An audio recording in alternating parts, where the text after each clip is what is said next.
साथीहरूलाई एउटा तरिका बताउनु पर्छ कि जस्तो लाग्यो। निन्द्रा नलागेको साथीहरू ढल्किएर बसे पनि हुन्छ, निन्द्रा लाग्यो भने सिधा बस्नु होला। कसैलाई निन्द्रा लाग्यो भने सिधा बसेपछि किन तपाईँहरू कोही यसो आँखा चिम्लिनु भयो भने झकाउनु भयो भने मैले तपाईँहरूलाई थाहा छ म एकतिर हेरेर बोल्दिनँ कि यता यता यता सबैतिर हेरिराखेको हुन्छु। आँखा झिमिक्क गर्नुभयो भने देखिहाल्छु। त्यस कारण यसपट्टि पनि साथीहरू सजग हुनु होला। अलिक कसो कसो घर अल्छी लागेर आयो भने ठ्याक्क तयार बस्यो। खै संक्षिप्तमा भन्दा एउटा महासङ्ग्राम तपाईँहरू लडेर जितेर आउनुभयो, बधाई छ भने मैले।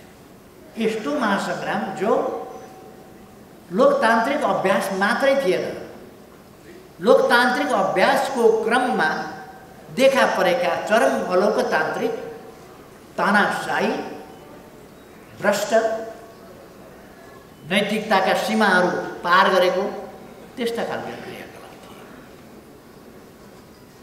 कतिसम्म गर्दा हो विश्वमा कहीँ नसुनिएको बजेट बनाउँदाखेरि बजेट बनाउने अधिकारीहरू राखेर होइन, बाहिरका अनधिकृत मान्छे राखेर बजेट बनाइन्छ।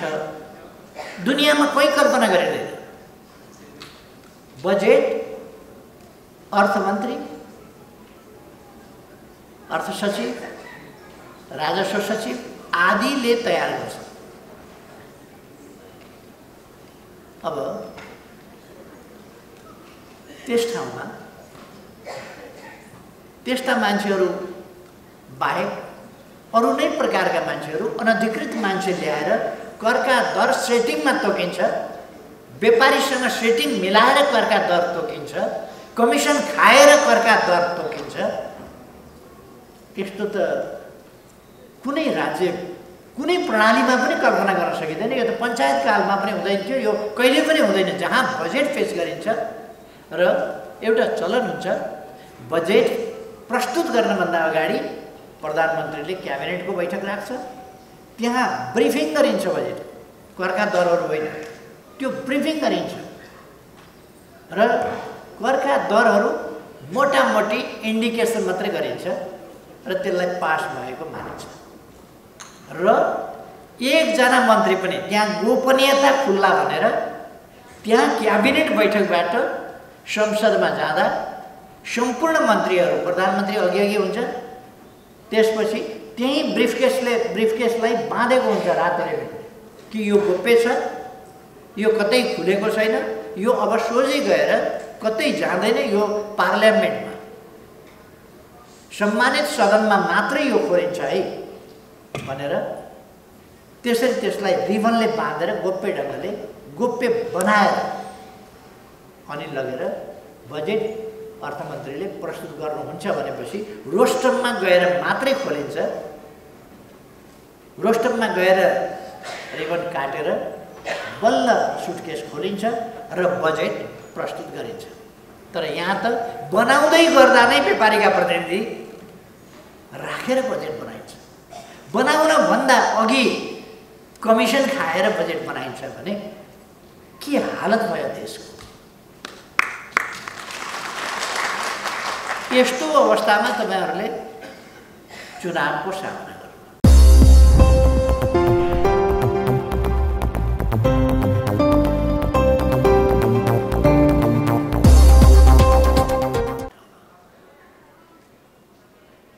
तपाईहरु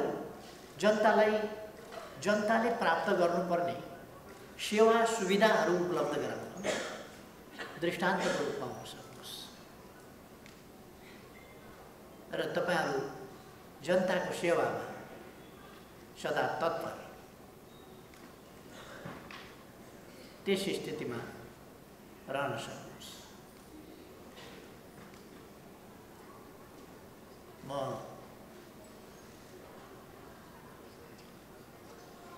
यस अर्थमा शुभकामना भनिरहेको छु र तपाईहरुको कार्यकालमा तपाईहरुका पालिकाहरू देखिने गरी विकासको क्षेत्रमा अगाडि बढ्यो।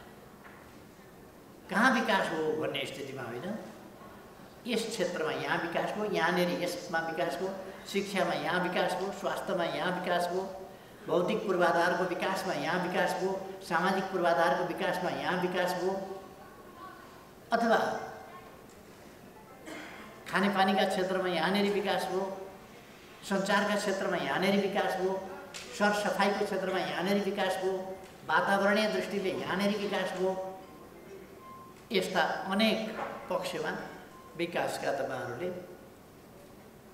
देखाइरहनु नपरोस्, मान्छेहरूले आफै जता फर्किए पनि विकास देख्ने स्थिति परोस्, ताकि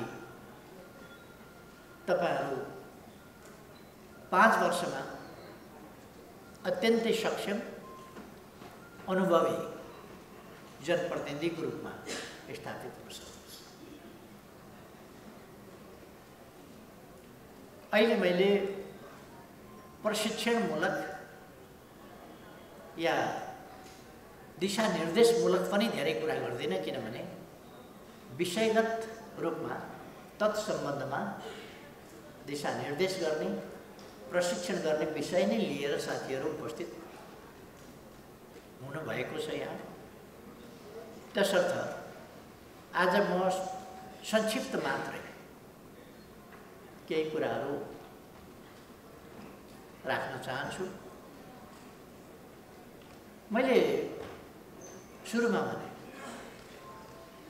तपाईहरु एउटा महासंग्रामबाट आउनुभएको छ। मैले तपाईहरुलाई बधाई भने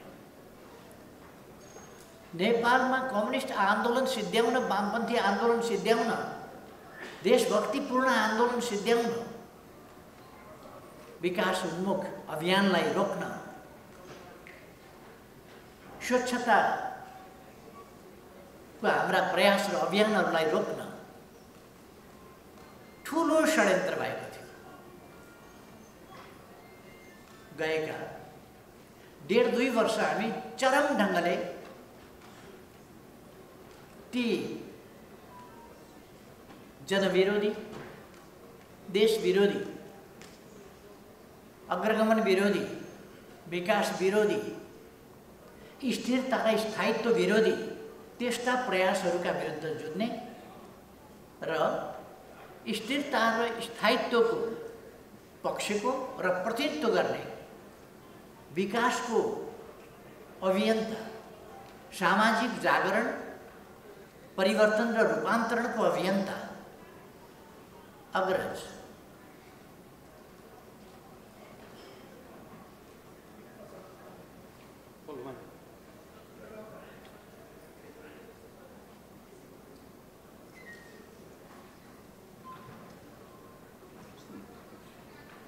कमरेड यताबाट जानु न, अगाडि खाली छ, पल्लो ठाउँ खाली छ।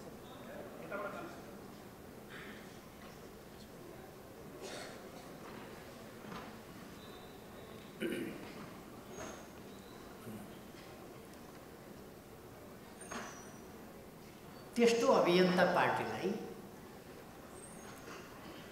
उसको अर्थात् नेकपा एमाले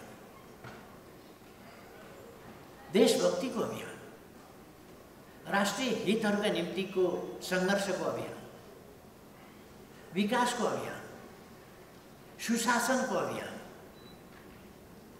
र यसले प्राप्त गरेको सफलताले दिएको स्थिरता र स्थायित्व, त्यसलाई भत्काएर नेपालमा एउटा अस्थिरताको फेरि दुष्चक्र सुरु गर्ने र विकासको त्यस गति र अभियानलाई रोक्ने, त्यस प्रकारका गम्भीर षड्यन्त्रहरू र ती षड्यन्त्रलाई सफल बनाउने प्रयासहरू अगाडि बढाइए। त्यसका विरुद्ध हामी दृढताका साथ लड्यौँ र हाम्रो पार्टी नै कब्जा गर्ने, सिद्ध्याउने र प्रतिक्रियावादी वर्ग र शक्तिहरूको हितमा लगाउने ती प्रयासहरू भए। त्यस्ता प्रयासहरू पार्टीभित्रसम्म ती प्रयासहरू हाम्रो पार्टीभित्र हात घुसाउन आइपुगे, पार्टीभित्रैबाट सङ्कट पैदा गरेको र बाह्य शक्ति र पार्टीभित्रका शक्तिहरू मिलेर नेपालको वामपन्थी आन्दोलनको, नेपालको लोकतान्त्रिक आन्दोलनको, नेपालको देशभक्तिपूर्ण आन्दोलनको, नेपालको विकासको अभियानको अग्रणी मूल संस्था नेकपा एमालेलाई कमजोर पार्ने कोसिस गरियो। त्यस कोसिसका विरुद्ध हामी लड्यौँ र सिद्ध्याउन खोजेको पार्टी, एक ढङ्गले भन्ने हो भने त सिद्ध्याउन खोजेको अवस्था कहाँसम्म पुगेको थियो भने पार्टी अध्यक्षबाट मात्रै होइन, साधारण सदस्यबाट समेत निष्कासन गर्ने कहाँसम्मको दुराशयको सिमाना कहाँसम्म, कति सिमानै रहन्छ दुराशय र त्यस दुराशयले चाल्ने आपराधिक क्रियाकलाप र कदमहरूको कुनै सीमा नै रहन्छ। पार्टी अध्यक्षलाई साधारण सदस्यबाट समेत निष्कासन गर्ने, झुटा निराधार आरोप र लान्छनाहरूको एउटा पोथा तयार गर्ने, त्यो वितरण गर्ने, चरित्र हत्या गर्ने, बदनाम गर्ने, विस्थापित गर्ने। लिडरसिप नै विस्थापित गरेपछि त्यस्तो लिडरसिपको मातहतमा भएको पार्टी के हुन्छ, त्यो स्वतः विस्थापित हुन्छ। यस्ता प्रयासहरू भएर ती प्रयासहरूसँग हामी जीवन मरणको लडाइँ लड्यौँ। हाम्रो पार्टीले जीवन मरणको लडाइँ लड्यो र आज मैले तपाईहरुलाई महासंग्राममा जितेर आउनु भएको छ भन्नुको अर्थ नेकपा एमालेले लडेको जीवन मरणको लडाइँ यो सामान्य लडाइँ थिएन।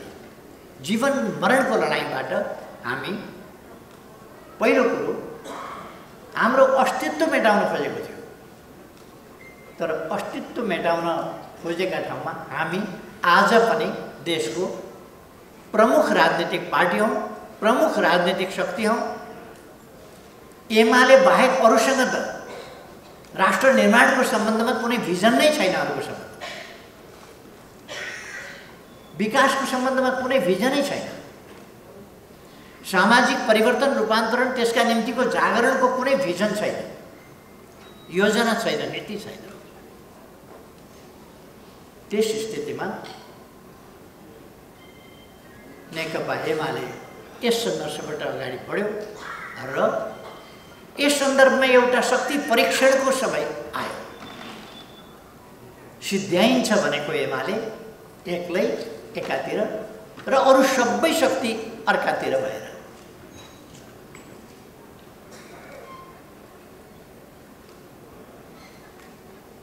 एकातिर एक्लै एमाले, अर्कातिर सबै शक्ति एकतिर भएर एउटा महासंग्राम, स्थानीय तहको निर्वाचनको रूपमा एउटा महासंग्राम आयो। निर्वाचन जनमतको बीचमा हुनुपर्थ्यो। कति जनताले कसलाई मत दिन्छन्, कति मत प्राप्त कसले गर्छ भन्ने सम्बन्धमा। तर यहाँ जनताको अभिमतको मात्रै कुरा भएन, कुप्रचार, षड्यन्त्र, अनेक प्रकारका अनेक जाल जेलका हथकण्डाहरू अपनाइए। त्यतिले नपुगेर अपहरण गर्ने, हत्या गर्ने, कुट्ने पिट्ने, अङ्गभङ्ग गर्ने, मान्छे मार्ने, बुथ कब्जा गर्ने, यस्ता अनेक अपराधिक क्रियाकलापहरू राज्यको योजनामा, राज्य शक्तिको परिचालन, कुपरिचालन गरेर, दुरुपयोग गरेर, राज्य सत्ताको, राज्य शक्तिको दुरुपयोग गरेर कहाँबाट जम्मा गरिएको हो थाहा छैन, कहाँबाट आएको हो थाहा छैन, तर पैसाको व्यापक वितरण भयो।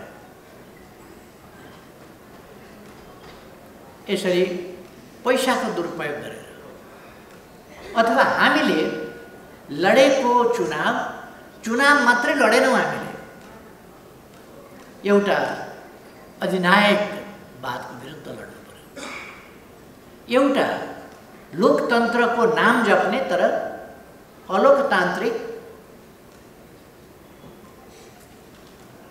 प्रशासनिक हिसाबले भन्ने हो भने अधिनायकवादी, तानाशाही, दमनकारी त्यस्तो शासनको विरुद्ध र त्यो शासनका आडमा सम्पूर्ण प्रतिक्रियावादी शक्तिहरू एकजुट भएर एमालेका विरुद्ध लागेको स्थिति, प्रशासन प्रहरीको संरक्षणमा पैसा बाँडिएको स्थिति, बुथ कब्जा गरिएको स्थिति, मतगणना गरिएको स्थिति, मतपेटिका फेरिएको स्थिति, सदरलाई बदरलाई सदर गरिएको स्थिति, यी सबैको सामना गरेर चुनाव मात्र लडेर होइन, यी सबै चुनावका नाममा गरिएका, त्यस क्रममा गरिएका अस्वस्थ अलोकतान्त्रिक सत्ताको दुरुपयोग गर्ने अवांछित गतिविधिहरूसँग पनि लडेर विजयी भएर तपाईहरु आउनुभएको छ। त्यसकारण मैले तपाईहरुलाई महासंग्राम लडेर आउनुभएको भनेको छु र प्रशंसा गरेको छु, बधाई भनेको छु। यस स्थितिमा तपाईहरुले चुनाव लड्नु परेको हो। त्यो स्थितिमा चुनाव लड्नुभयो तपाईहरुले, एउटा महासंग्राम तपाईहरुले पार गर्नु।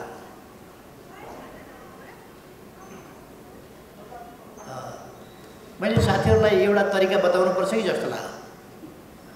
निन्द्रा नलागेको साथीहरु ढल्किएर बसे पनि हुन्छ, निन्द्रा लाग्यो भने सिधा बस्नु होला। कसैलाई निन्द्रा लाग्यो भने सिधा बसेपछि, किन तपाईहरु कोही यसो आँखा चिम्लिनु भयो भने, झकाउनु भयो भने मैले तपाईहरुलाई थाहा छ म एकतिर हेरेर बोल्दिनँ के, यता यता यता सबैतिर हेरिराखेको हुन्छु। आँखा झिमिक्क गर्नु भने देखिहाल्छु।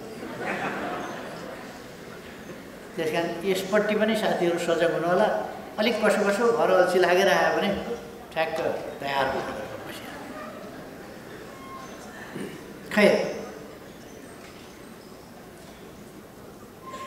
संक्षिप्तमा भन्दा एउटा महासंग्राम तपाईहरु लडेर जितेर आउनुभयो, बधाई छ भने मैले। यस्तो महासंग्राम जो लोकतान्त्रिक अभ्यास मात्रै थिएन, लोकतान्त्रिक अभ्यासको क्रममा देखा परेका चरम अलोकतान्त्रिक, तानाशाही, भ्रष्ट, नैतिकताका सीमाहरू पार गरेको त्यस्ता खालका क्रियाकलाप थिए। कतिसम्म गर्दा हो विश्वमा कहीँ नसिनिएको बजेट बनाउँदाखेरि बजेट बनाउने अधिकारीहरू राखेर होइन, बाहिरका अनधिकृत मान्छे राखेर बजेट बनाइन्छ। दुनियाँमा कोही कल्पना गरेदैन। बजेट अर्थमन्त्री,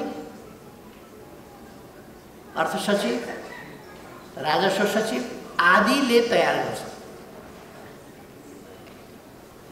अब त्यस ठाउँमा त्यस्ता मान्छेहरू बाहेक अरू नै प्रकारका मान्छेहरू, अनधिकृत मान्छे ल्याएर करका दर सेटिङमा तोकिन्छ, व्यापारीसँग सेटिङ मिलाएर करका दर तोकिन्छ, कमिसन खाएर करका दर तोकिन्छ। त्यस्तो त कुनै राज्य, कुनै प्रणालीमा पनि कल्पना गर्न सकिँदैन। यो त पञ्चायत कालमा पनि हुँदैन थियो, यो कहिले पनि हुँदैन। जहाँ बजेट पेश गरिन्छ र एउटा चलन हुन्छ, बजेट प्रस्तुत गर्नभन्दा अगाडि प्रधानमन्त्रीले क्याबिनेटको बैठक राख्छ, त्यहाँ ब्रिफिङ गरिन्छ। बजेट करका दरहरू होइन, त्यो ब्रिफिङ गरिन्छ र करका दरहरू मोटामोटी इन्डिकेसन मात्रै गरिन्छ र त्यसलाई पास भएको मानिन्छ।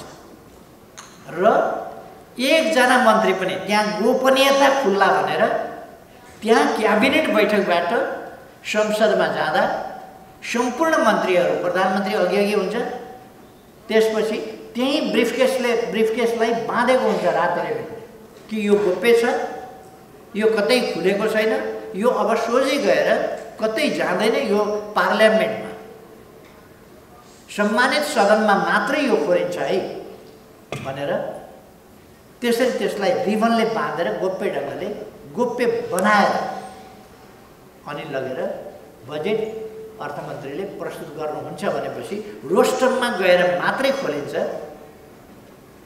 रोस्टममा गएर रिबन काटेर बल्ल सुटकेस खोलिन्छ र बजेट प्रस्तुत गरिन्छ। तर यहाँ त बनाउँदै गर्दा नै व्यापारीका प्रतिनिधि राखेर बजेट बनाइन्छ। बनाउन भन्दा अघि कमिसन खाएर बजेट बनाइन्छ भने के हालत भयो देशको। यस्तो अवस्थामा तपाईहरुले चुनावको सामना गर्नु, त्यो चुनाव जित्नु यो चान्चुने कुरा होइन। यति घेराबन्दीका बीचमा, यति राज्य शक्तिको र अन्य शक्तिहरूका दुरुपयोगका बीचमा एमाले नै भएको हुनाले यति धेरै संख्यामा सिटहरू जितेर आएको छ। एमालेलाई बधाई, एमालेका जनप्रतिनिधिलाई बधाई, एमालेका कार्यकर्ताहरूलाई बधाई, एमालेका समर्थक शुभेच्छुकहरूलाई बधाई, जसले यत्रो घेराबन्दीलाई सजिलोसँग सामना गरे, दृढतापूर्वक र विजय हासिल गरे। अहिले हामीले हेर्यौं भने 100 भन्दा कम भोटले 19वटा सिट हामीले 100 भन्दा कम भोटले जितेका छौं। 19वटा सिट, अरु 18वटा सिट 200 भन्दा कम भोटमा 219 भोटले हारेका छौं। होइन, 100 भोट भन्दा कमले हारेका 19वटा सिट, 19वटा सिट 100 भन्दा कम भोटले हामीले हारेका छौं, अथवा 99 भोटले हारेको समेत जोड्दा 19वटा सिटमा हामीले 99 सम्म भोटले हारेका छौं, 2 भोटदेखि लिएर। मुस्ताङमा हामीले सदरमुकाम के पालिका भन्छ जोमसोमलाई, त्यो जोमसोमको पालिका 2 भोटले हारे। त्यहाँदेखि 99 सम्मको जोड्दाखेरि 19वटा पालिका जम्मा हामीले 100 भोट भन्दा कमले हारेका छौं। 18वटा पालिका हामीले 200 भोट भन्दा कमले हारेका छौं। 18वटा पालिका चाहिँ 200 भन्दा कमले। 15वटा पालिका हामीले 300 भोट भन्दा कमले हारेका छौं। अरु 15वटा पालिका, अरु 13वटा पालिका 400 भोट भन्दा कमले हारेका छौं। अरु 15वटा पालिका 500 भोट भन्दा कमले हारेका छौं, अथवा 250 भोट हामीले अरु थप्ने हो भने हाम्रो विजय थप कति सिट हो? 88। अच्छा, थप 88 सिटमा हाम्रो विजय हुन्थ्यो। थप 88 सिटमा थप 88 सिट हामीले जित्दा 250 भोट किन आएन भन्ने म धेरै भन्न चाहन्छु। हाम्रा आफ्नै कमजोरीका कारणले धेरै ठाउँमा त्योभन्दा बढी भोट आएका छैन। त्यति मात्रै सचिने हो भने हामी कमसेकम 88 सिट जित्थ्यौँ। 88 सिट हामीले जित्दा कांग्रेसको भागमा कट्टिने कांग्रेसको भागमा पर्यो भने 329 सिट कांग्रेसले जितेको छ। त्यसमा 60 सिटै कांग्रेसको भागमा 59 सिटै हाल्दियो भने 270 मा झर्यो कांग्रेस। हामी थप 88 भयो भने 93 भयो, 293 मा हामी पुग्थ्यौं। 294 पहिले जितेका थियौं, अहिले पनि हामी 293 सिटमा कमसेकम पुग्थ्यौं। 293 सिटमा कांग्रेस कतिमा झर्थ्यो भन्दा 169 मा कांग्रेस झर्थ्यो। 269 मा कङ्ग्रेस झर्थ्यो र अलिकति 1900 सिट कङ्ग्रेसको भागमा के अरे माओवादीको भागमा हालिदिने हो भने 59 मा झर्थ्यो माओवादी। अथवा जित्यौँ भनेर नगरा जति पिटे पनि, जति ड्राम ठटाए पनि, जति जे गरे पनि नेकपा एमालेको स्थिति के छ भने पपुलर भोटमा अहिले पनि सबै पार्टीभन्दा माथि एमाले छ। 250 भोटले जितेका ठाउँहरू, हाम्रा विपक्षीहरूले 250 भोट बढी ल्याएर जितेका ठाउँहरू, हामीले 250 भोट नल्याउँदा जितेका ठाउँहरू भनेको 500 सम्मले जितेका ठाउँहरू भनेको 88 सिट छ। त्यसो भएर हाम्रो स्थिति कमजोर छैन। यत्रो बुथ कब्जा गर्दा, यत्रा मान्छे घाइते बनाइदा, यत्रा मान्छे कुटिँदा, हाम्रा उम्मेदवारहरू गिरफ्तार गरेर थुनामा राखेको छ। कति ठाउँमा राख्ने, कति ठाउँमा लड्ने? एक ठाउँको रिपोर्ट आउँछ, फोन उठायो, यो यस्तो किन गरेको भन्न पाएको छैन, अर्को फोन आइरहेको छ, अर्को फोन आइरहेको छ। यस्तो खालको ज्यादतीपूर्ण ढङ्गले जसले जहाँ छ त्यहाँबाट ज्यादती गरेको छ र अत्यन्तै नाङ्गो धाँधले। मैले भने नि 2015 सालको इलेक्सन मैले हेरेको छु, 2015 सालको इलेक्सन मैले हेरेको छु। त्यहाँदेखि अहिलेसम्म कमसेकम कति 100 कति वर्ष भयो? 64 वर्ष भयो। 64 वर्षदेखि मैले इलेक्सनहरू हेरिरहेको छु। तर यस्तो इलेक्सन, राज्य सत्ताको यस्तो दुरुपयोग, यति अनैतिकता, यति भ्रष्टता, यति अलोकतान्त्रिक, यस्तो तमासा मैले कुनै चुनावमा कहिले देखिनँ। र हामीले पञ्चायतमा पनि जनपक्षीय पनि लडाएर हेऱ्यौँ, त्यहाँ पनि यो हद भएन के? पैसा, प्रशासन, प्रहरी कहीँ केही भएको छैन, केही भएको छैन। यसै प्रहरीले छोडेर हिँडेको छ। एमाले निश्चित जित्यो भनेपछि छोडेर हिँडेको छ। कुनै प्रकारको अशान्ति छैन। त्यहाँ चाहिँ मत काउन्टिङ नगर्ने, फेरि चुनाव गर्ने। एउटा बुथमा समस्या होला, सिँगै पालिकामा निर्वाचन गर्नुपर्ने, जहाँ जहाँको मत केन्द्र भए पनि, जहाँ जहाँको मतदान केन्द्र भयो त्यहाँ कुनै समस्या उजुरै पनि छैन त्यहाँका लागि। तर त्यो सबै गर्नुपर्ने, किनभने 205 त अरू घटाउन सक्दैन, तर 206 पनि एमालेलाई हुन नदिने यो षड्यन्त्र। अहिले एउटा सिटका लागि सम्पूर्ण राज्य संयन्त्रको दुरुपयोग गरेर नेकपा एमालेको हातबाट, किन अहिले भएको स्वतन्त्र स्वच्छ निर्वाचन त्यसको परिणाम भन्ने हो भने एमालेको पक्षमा जान्छ भन्ने उनीहरूलाई लाग्यो।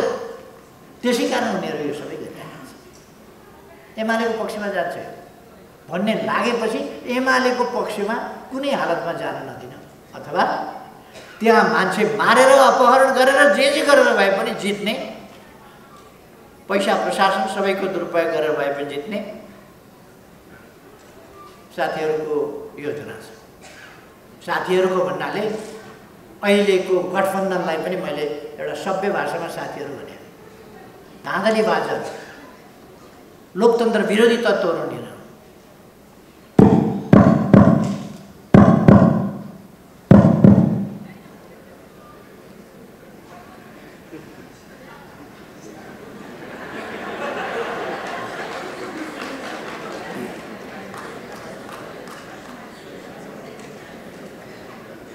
मैले भनेको कुरालाई साथीहरूले ठिक्कै मात्रै बुझ्दा हुन्छ। एउटा हामी जेलमा बस्दाखेरि एकजना शिक्षकहरूको भुल आएको थियो, त्यहाँ मलाई प्रशिक्षण गर्न भने।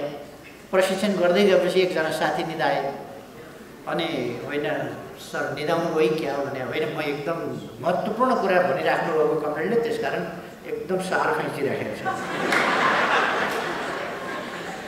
धेरै सार नखैँचिएर साधारण ढङ्गले बुझौँ न, आँखा हेरिकन बुझौँ। नन्यौरिकन बुझौँ, मुन्टो नलर्काइकन बुझौँ। सम्भवतः लाइभ प्रसारण भइरहेको छ। तपाईँहरू निदाको फोटो चाहिँ नि पहिले यो क्यामेरावालाहरूको बुझ्नुभएको छ नि के गर्छ भने निदाको फोटो चाहिँ त्यो चाहिँ कुरो बुझ्नु। खैर, चुनावमा तपाईँहरूलाई थकाइ लाग्यो होला, बेसरी खट्नु भएको होला, त्यो त हो, मेहनत गर्नुभएको होला, थकाइ मर्या छैन होला, त्यो बुझ्न सकिन्छ। तर पनि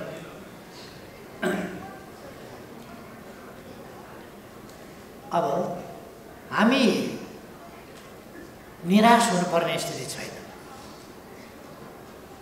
अहिले पनि हाम्रो भित्र कतिपयले भन्छन् पब्लिकली यसो किन भनेको भनेर। कुनै गोप्य कुरा होइन क्या। पब्लिकली मत गर्दाखेरि त्यहाँ टाउको काटेको भन्ने त चलन जस्तो भएर आएको देखिया छ त। अनि पब्लिकली भोट गर्दाखेरि त्यो फुत्त भोट गर्दाखेरि निस्किराखेको छ त, अनि के गोप्य राख्ने त्यहाँ? राख्ने के गोप्य? त्यसर्थ कतिपय त्यस्ता कुराहरू पऱ्यो होला, कतिपय आफ्नै खालका कमजोरी पऱ्यो होला, कतिपय उम्मेदवार चयनमा उपयुक्तता भएन होला, कतिपय अरू खालका कुरा भयो होला, अनेक प्रतिकूलताहरू र अनेक नकारात्मकता, त्यो सबैको योगमा हामीले जित्यौँ। विरोधीहरूले मात्रै पनि हराउन सक्ने थिएन। हामीलाई हराउन हाम्रा विरोधीले सक्दैनन्। हामी आफै भित्रबाट हाम्रा विरोधीले केही गर्न सकिन्थेन। हामी त झन्डै 2/3 थियौँ, तर हाम्रै भित्रबाट शकुनीहरू निस्किए, हाम्रै भित्रबाट मिर्जाफरहरू निस्किए, मीर कासिमहरू निस्किए। मिर्जाफर भनेको बङ्गालमा एउटा सेनापति थियो। अङ्ग्रेज आयो, उसले बङ्गाल कब्जा गर्न सक्ने थिएन, तर मिर्जाफर भन्ने बङ्गालको सेनापतिलाई आफूतिर मिलाएर कब्जा गर्ने बाटो समात्यो। ऊ अलिक एक्सपोज हुन थालेपछि उसलाई अपदस्थ गरेर फेरि उसको ज्वाइँ मीर कासिम भन्नेलाई ल्याइयो र मीर कासिमले विरोधीसँग, शत्रुसँग, अङ्ग्रेजसँग मिलेर बङ्गाल कब्जा गराइदियो। उसलाई नवाब हुन्छस् भनेका थिए। नवाबसँग लोपा खुवाइदिएपछि, किनभने यस्ता कुराहरू विश्वासघातीहरूलाई त्यस्तै व्यवहारबाट जवाब जसले पनि दिन्छ। हाम्रो आपसी पार्टीप्रतिको निष्ठा म हाम्रो जनप्रतिनिधि साथीहरूलाई भन्न चाहन्छु, तपाईँहरू पार्टीको कार्यकर्ता हो, पार्टीले पठाएको, पार्टीले उम्मेदवार बनाएको ठुलो अपेक्षाका साथ र तपाईँहरूको काम मार्फत अब जनताले पार्टी हेर्छ। पार्टी हेर्दा तपाईँहरू मार्फत हेर्छ। त्यसकारण तपाईँहरू मार्फत पार्टी हेर्ने, तपाईँहरू मार्फत पार्टी बुझ्ने, पार्टीको कार्यक्षमता कस्तो छ, विकासको क्षमता कस्तो छ, प्लानिङ गर्ने क्षमता कस्तो छ, परिचालनको क्षमता कस्तो छ, यो सबै कुरा त तपाईँहरू मार्फत हेर्छ जनताले। तसर्थ तपाईँहरूले पार्टीको निष्ठावान कार्यकर्ता हो। निष्ठा आफूलाई अनुकूल भइन्जेल निष्ठा होइन, प्रतिकूल हुँदा पनि निष्ठा, जस्तै अवस्थामा पनि निष्ठा, अप्ठ्यारो पऱ्यो भने पनि निष्ठा, सजिलोमा पनि निष्ठा। पार्टीप्रतिको निष्ठा धेरै महत्त्वपूर्ण कुरा हो। आन्दोलनप्रतिको निष्ठा भएन भने, मैले भन्ने गरेको छु कि निष्ठा भएन भने मान्छेमा वास्तवमा केही पनि छैन भन्ने कुरा ठाने हुन्छ। इमान भएन भने, मती ठिक ठाउँमा भएन भने, मैले भन्ने गर्छु साधारणतया मान्छेभित्र आन्तरिक पक्ष भनेको ज्ञानको पक्ष हुन्छ, त्यस्तै गरेर बुद्धिको पक्ष हुन्छ र त्यस्तै गरेर मतिको पक्ष हुन्छ। ज्ञान, तपाईँले प्लेन किन्नुभयो भने पाइलट किन्न पाइन्छ, तपाईँले चलाउन जान्नुपर्छ भन्ने केही पनि छैन। तपाईँले गाडी किन्नुभयो भने ड्राइभर, तपाईँले पढ्या छैन, सिकेका छैन, तर तपाईँले पाउनुहुन्छ। तपाईँले घर बनाउन पर्यो भने तपाईँले इन्जिनियर पाउनुहुन्छ। तपाईलाई बिसन्चो भयो भने तपाईले डाक्टर पाउनुहुन्छ, हस्पिटल पाउनुहुन्छ। तपाईले औषधि बनाउन जान्न पर्दैन, औषधि पाउनुहुन्छ। धेरै कुराहरू अहिले त राइटर्स, घोस्ट राइटर्स इत्यादि तपाईले भनिदिए हुन्छ, उसले किताब लेखेर चिटिक्क बनाइदिन्छ। कुरो तपाईको कला उसको त्यहाँ मिसाउँछ। यस्ता त्यसकारण यो मति भन्ने कुरा क्षमतामा दुईटा कुरा चाहिँ मान्छेको आफ्नै हुनुपर्ने रहेछ जस्तो लाग्छ। एउटा मति किन्न पाइँदैन, शाक्ति पनि पाइँदैन। आफ्नो मति जस्तो छ त्यसमा अर्काको मति शाक्ति लिन पनि पाइँदैन, किन्न पनि पाइँदैन। र यो गीत गाउने गलो छैन भने पनि शाक्ति लिन्छु भनेर पनि हुँदो रहेछ, किन्न पनि पाइँदो रहेछ। यो गलो चाहिँ आफ्नो छैन भने बडो दुःख लाग्छ क्या मलाई त्यो कुरा। कहिले कहिले सम्झी दुःख लाग्छ। गीत गाउनु जाने त्यो अनौठोसँग दुःख लाग्छ। खैर, तर यो चाहिँ मैले प्रसङ्गवश जोडेको मात्रै हो। मान्छेको मति ठिक हुनुपर्दछ। मान्छेको चरित्र, मान्छेको आचरण भनेको मति। त्यसले मान्छेको व्यक्तित्व, स्वत्व, अपनत्व, आफ्नोपन, उसकोपन, निजीपन, निजत्व, स्वत्व जे भन्छौँ हामी, त्यो चिज चाहिँ मतिले निर्धारण गर्दछ, आचरणले निर्धारण गर्दछ र उसका सम्पूर्ण विचारहरू, तरिकाहरू, भिजन, योजना, प्रयास उसको मतिबाट निश्चित हुन्छ, त्यहाँबाट निस्किन्छ। त्यसकारण बुद्धिभन्दा ठुलो मति हो, ज्ञानभन्दा ठुलो मति हो। ज्ञान त मैले त्यसको सङ्ख्या कति अरे भनेर अहिले उहाँलाई सोध्न सक्छु, उहाँले भनिदिनुहुन्छ यहीँको यहीँ काम लाग्छ। मैले अर्को कुरा जानिनँ भने म यता फर्केर सोध्न सक्छु त्यो कति अरे भनेर सोध्न सक्छु, त्यसको यति भनेर उहाँले भन्नुहुन्छ। त्यो ज्ञान त एकछिनमा लिन सकिँदो रहेछ। मति चाहिँ त्यो चाहिँ त्यसरी लिन सकिँदैन। त्यसकारण पहिलो कुरा हामीले मति ठिक ठाउँमा राख्नु पर्यो। होइन भने 5 दलीय गठबन्धन र हाम्रा बिचमा, यो गठबन्धनकारीहरू र हाम्रा बिचमा, एमाले र अरूका बिचमा के फरक भन्दा एमाले सुमतिवाला, ती कुमतिवाला, फरकै त्यही हो। त्यसकारण नेकपा एमालेका कार्यकर्ताहरूले पहिलो कुरा पार्टीप्रति, आन्दोलनप्रति, देशप्रति, जनताप्रति यो त निष्ठा हुनु पर्यो। पार्टीप्रति निष्ठा छैन भने आफूसँग केही पनि छैन, बोलेका कुराको ठेगान छैन भने केही पनि छैन, भनिएका आफ्ना प्रतिबद्धताहरूको ठेगान छैन भने केही पनि छैन, सबै नक्कली कुरा हो। त्यस्तो मान्छे कसरी सफल हुन्छ? त्यसकारण सफल हुनु छ भने तपाईँका कुरामा मान्छेले विश्वास गरोस्,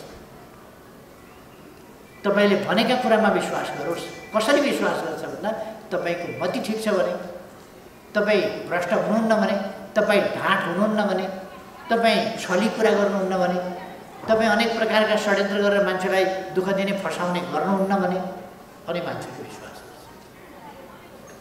त्यसकारण म हाम्रो साथीहरूलाई आग्रह गर्न चाहन्छु, तपाईँहरू मेरो अगाडि नै हुनुहुन्छ, तपाईँहरूलाई आग्रह गर्न चाहन्छु र तपाईँहरूलाई मात्रै होइन, म सबै एमाले कार्यकर्ताहरूलाई आग्रह गर्न चाहन्छु कि निष्ठा, देशप्रतिको निष्ठा, देशप्रति त म निष्ठावान मात्रै छु, यसपल्ट मेयरलाई भोट नदिएर विरोधीलाई जिताइदिएको त भने भन्ने कुरा हुन्छ। पार्टीप्रति त निष्ठावानै छु नि म, उम्मेदवारलाई भोट नदिएर हो भन्ने कुरा हुन्छ। उम्मेदवारलाई भोट नदिने, अर्कालाई जिताउने, अनि विरोधीले ढाड सेकै छ, मोर्चा कसेर ढाड सेकै छ, अनि पार्टीप्रति त म निष्ठावानै छु नि भन्ने नेकपा एमालेका कार्यकर्ताहरूलाई निष्ठाच्युत हुन शरम लाग्नुपर्छ। शरमको विषय हो नेकपा एमालेका निम्ति निष्ठाच्युत हुन। त्यसकारण म तमाम साथीहरूलाई पार्टीप्रति, आन्दोलनप्रति निष्ठा साथ प्रस्तुत हुन आग्रह गर्छु। अहिले पनि देखिरहनु भएको छ तपाईँहरू, कतिपय व्यक्तिहरू पार्टीमा बसेका छन्, पार्टीले दिएका पद ओहदा सुविधाहरूको उपभोग गरिरहेका छन्, त्यो हैसियत प्रयोग गरिरहेका छन्, पार्टीको कसरी अपमान हुन्छ, पार्टीको कसरी बेइज्जत हुन्छ, पार्टीको कसरी विरोध हुन्छ, हो त्यही काम पनि गरिरहेका छन्। पार्टी नेतृत्वलाई कसरी बदनाम गर्न सकिन्छ, विस्थापित गर्न सकिन्छ, दानवीकरण गर्न सकिन्छ, कसरी त्यसलाई अलोकप्रिय बनाउन सकिन्छ, ती कामहरू पार्टीभित्र बसेर गरिरहेका छन्। यसको समयक्रममा समयले त्यसको हिसाब किताब गर्नेछ, त्यसमा धेरै चिन्ता नगर्नु। म भनिरहेको थिएँ, तपाईहरू अब जनप्रतिनिधि भएको हुनाले हिजो तपाईँ स्वतन्त्र नागरिक हुनुहुन्थ्यो, आज स्वतन्त्र नागरिक होइन। तपाईको काँधमा धेरै जनताको मत छ। सुनिता डङ्गोलले 88,000 मत प्राप्त गर्नुभएको छ। 68 सुनिता डङ्गोलले 68,000 मत प्राप्त गर्नुभएको छ र 68,000 मान्छेको विश्वास बोक्नु भएको छ काममा, डगमगाउनु दिनु। मन्जु गुरुङले 60,000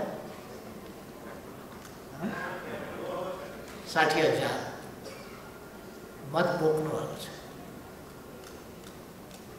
त्यत्रो महासङ्ग्रामका बीचमा यति धेरै मत प्राप्त गरेर तपाईहरु विजयी हुनुहुन्छ। त्यो तपाईहरुले विश्वास, त्यो मत भनेको के हो? विश्वास। त्यो मत भनेको के हो? अभिभारा हो। तपाई माथि सुम्पिएको विश्वास हो, तपाईलाई दिएको अभिभारा हो। त्यसलाई तपाईले तलमाथि पर्न दिनुहुन्न। अरु साथीहरुले पनि आफ्नो ठाउँमा प्रतिद्वन्दी भन्दा बढी मत प्राप्त गरेर नै केही ठाउँमा गोलाद्वारा होला, नत्र भने गोलाद्वारा भनेको पनि कम्पिटिसनमा गएर यसरी अभिमतले तपाईहरु विजयी भएर आउनुभएको छ। र अब तपाई स्वतन्त्र नागरिक होइन, तपाईको दुईटा उत्तरदायित्व छ। एउटा तपाईलाई उठाउने र तपाईलाई जिताउनका लागि क्रियाशील हुने संस्था पार्टीप्रति एउटा, अर्को तपाईलाई आफ्नो पवित्र अभिमत दिएर मतदानद्वारा विजयी बनाउने जनताप्रति। पार्टीको विश्वास एउटा तपाईमाथि, अर्को जनताको विश्वास। पार्टीले सुम्पिएको अभिभारा र जनताले सुम्पिएको अभिभारा, यो दुईटा अभिभारा तपाईमाथि। त्यसकारण तपाईहरु अब हिजो चाहिँ स्वतन्त्र हुनुहुन्न। तपाईलाई, तपाईको आचरणलाई, तपाईको क्रियाकलापलाई, तपाई कहाँ जानुहुन्छ, कहाँ बस्नुहुन्छ, के गर्नुहुन्छ, कसरी बोल्नुहुन्छ, कसरी हाँस्नुहुन्छ, कुन ठाउँमा जानुभयो, किन जानुभयो, जनताले हेरिराखेको हुन्छ। पाइलै पछि केटाकेटीहरुको एउटा गीत छ, स्कुलमा मात्रै होइन घरमा पनि जाँच हुन्छ। पाइलै पछि के भन्ने छ क्या, त्यो जहाँ पनि जाँच हुन्छ। तपाईहरुको जाँच जनताले तपाईको बोलाइमा हेरिराखेको हुन्छ। हिजोसम्म बसी नै बोल्ने मान्छे, चुनावमा भोट माग्न आउँदा नेउरिएर नमस्कार गर्ने मान्छे अहिले नमस्कार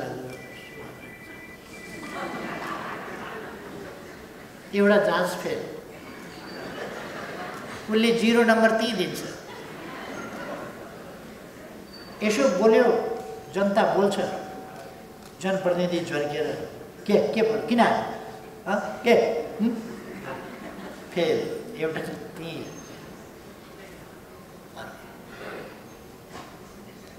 यस्तो कुराहरूमा पनि तपाईहरुले अब स्वतन्त्र नागरिक होइन है, अब जनप्रतिनिधि हो भन्ने कुरा बुझ्नुपर्छ। र उसको प्रतिनिधि भएको हुनाले तपाई उसको सेवक हो। उसको सेवक भएको हुनाले माथि पुगेर हाकिम भएको होइन, माथि पुर्याइदिएको सेवा गर्नका लागि हो र सेवक हुनका लागि हो भन्ने कुरा बुझ्नुपर्छ। र हिजो स्वतन्त्र नागरिक हुँदा जस्तो फुक्का होइन, अब सेवक भएपछि बढी शालीन, बढी विनम्र।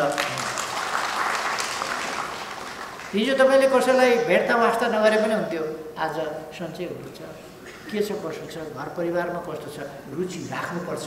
अप्ठ्यारो छ भने सक्दो सहयोग पुर्याउनुपर्छ। आज तपाई जनप्रतिनिधि हो, आज तपाईँ जनताको सेवा गर्छु भनेर कमिटमेन्ट गरेर त्यो कबुल गरेर तपाईँ भोट माग्न जानुभएको थियो। भोट माग्न जानुभएको थियो र तपाईँले मागेको भोट उनीहरूले दिए। तपाईँले प्रतिबद्धता पत्र लिएर जानुभएको थियो। तपाईँको पार्टीले राष्ट्रिय स्तरमा यी नीतिका साथ, यो व्यवहारका साथ यो काम गर्छु भनेको थियो। त्यसकारण त्यस हिसाबले तपाईँहरू जान जरुरी छ। अब त्यसरी काम गर्नु जरुरी छ। यस महासङ्ग्राममा तपाईँहरू आउनुभएको छ। अब तपाईँहरूको कामले अगाडि अब 5 महिनापछि, 4 महिनापछि, 5 महिनापछि अर्को महासङ्ग्राम जसले देशको भविष्य निर्धारण गर्दछ त्यो महासङ्ग्राम आयोजना हुँदैछ। तपाईँहरूका कामले, तपाईँहरूका अभियानले, तपाईँहरूका यी प्रयासहरूले त्यस महासङ्ग्रामलाई सफलतामा पुर्याउन योगदान गर्नुपर्छ। किनभने कसरी सफल हुने भन्ने कुरा, जित्ने कसरी भन्ने त तपाईँहरूले एउटा लडाइँ त जानिसक्नुभयो नि। एउटा कुस्ती त खेलेर आइसक्नुभयो नि तपाईँहरू। कसरी जित्नुपर्ने रहेछ भन्ने कुरा जित्न जानियो नि। तपाईँहरू त कमसेकम जित्न जानेरै जितेर आउनुभयो नि त। अब तपाईँहरूले जानेको जित्ने कुरा जुन छ त्यो अब आउने अस्तिको महासङ्ग्रामभन्दा यो महासङ्ग्राम, अस्तिकोले देशको फ्युचरै निर्धारण गर्न सक्दैन। अब केन्द्रीय सरकारका भिजनहरू, नीतिहरू, कार्यक्रमहरू, कार्ययोजनाहरू सक्रियता, प्रभावकारिता, स्वच्छताका साथ कसरी कार्यान्वयन प्रभावकारी ढङ्गले गर्ने भन्ने कुरा अस्तिको निर्वाचनको परिणामले गर्ने कुरा हो। तर प्रदेश सरकारका योजनाहरूको कार्यान्वयन कसरी गर्ने अस्तिको सरकारले गर्ने हो। तर अब बन्ने सरकारहरूले धेरै कुराको निर्धारण गर्छन्। त्यसमा पनि केन्द्रीय सरकारले सबभन्दा महत्त्वपूर्ण कुराको निर्धारण गर्छ, देशको भविष्य कता जाने। अहिले तपाईँहरू सुनिरहनुहुन्छ, यही मौका छोपेर तपाईँहरूले सुनिरहनु भएको छ। यहाँ बाह्य सेना उपस्थित गराउने खालका सम्झौता आदि इत्यादि गर्न खोजिएको छ भनेर त्यसको सम्बन्धमा हाम्रो पार्टीले बोलिराखेका छ। हाम्रा जनसङ्गठनहरू मैदानमा उत्रिराखेका छन्। हाम्रा सांसदहरू संसदमा प्रश्न उठाइराखेका छन् र त्यस्ता कुराहरूको विरोध गरिरहेका छन् र जनतामा एक खालको अब यस सम्बन्धी जागरण आइरहेको छ र हाम्रो पार्टीले यस्तो कुराहरूको अगुवाई गरिरहेको छ, नेतृत्व लिइरहेको छ कि देश हितको विरुद्ध कुनै पनि काम कारबाही क्रियाकलापहरू हुन नपाउन् भन्ने कुरामा हामी सजग छौँ, ध्यान दिइरहेको छ। यसर्थ अब आउँदो निर्वाचन जो महासङ्ग्रामको रूपमा हाम्रो अगाडि उपस्थित हुँदैछ त्यसको तयारीमा हामी जानेछौँ। म कति भन्न चाहन्छु भने हामी कुनै हिसाबले पनि यस्तो आन्दोलनलाई एक ढङ्गले भन्ने हो भने हाम्रो हातबाटै खोसिसकेको, धुलो पिठो पारिसकेको कत्रो योजना हो भन्नुहोस् न। त्यस अवस्थाबाट, त्यस षड्यन्त्रबाट हामीले पार्टीलाई खोस्न नदिएर, आन्दोलनलाई हाम्रो हातबाट खोस्न नदिएर, आन्दोलनलाई जीवित राखेर, जीवित मात्रै होइन हरेक हिसाबले देशको प्रमुख पार्टीको रूपमा हामी एउटा मात्रै सङ्ख्या कि स्थानीय तहमा निर्वाचितहरूको सङ्ख्यामा हामी दोस्रो भयौँ। हामीले हरायौँ भनेर खुसी हुने कत्रा छन् भन्दा कसैको प्रतिशतमै आउँदैन कि यसो प्रतिशतसम्ममा टेक्छ। कोही कम बढी भए हाम्रो आधा होला। अनि हाम्रो आधा हुनेहरूले एमाले हार्यो भनेर हल्ला गर्ने, त्यो एउटा यस्तो खालको चाहिँ एउटा यस्तो हल्ला प्रोपोगन्डा यस्तो चलाइएको छ, यस्तो भ्रम चलाइएको छ कि एमाले सर्वनाश हो यो निर्वाचनमा हार्यो जस्तो सबभन्दा बढी भोट त ल्याएकै छ। अहिले पनि दोस्रो सिटकै हिसाबले पनि दोस्रो भएकै छ। अघि नै मैले भने 500 भन्दा बढी के अरे 500 भन्दा कम भोटले त 88 भोट हामीले 500 भन्दा कम भोटले हारेका छौँ। त्यसलाई अलिकति मात्रै सच्याउँदाखेरि हामी मजबुत स्थितिमा हुन्छौँ।